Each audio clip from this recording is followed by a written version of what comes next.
Welcome to Base Excision Repair, the short pathway.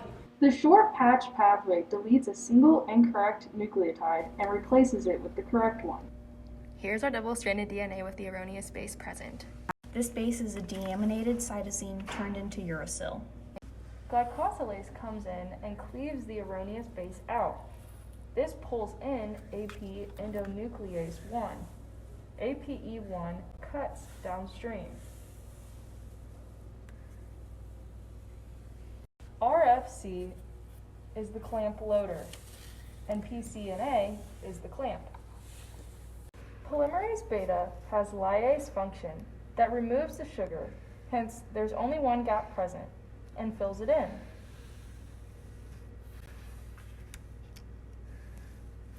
Finally, ligase 3 comes in and seals the nick. Thanks for watching. We hope this synthesized a couple concepts for you.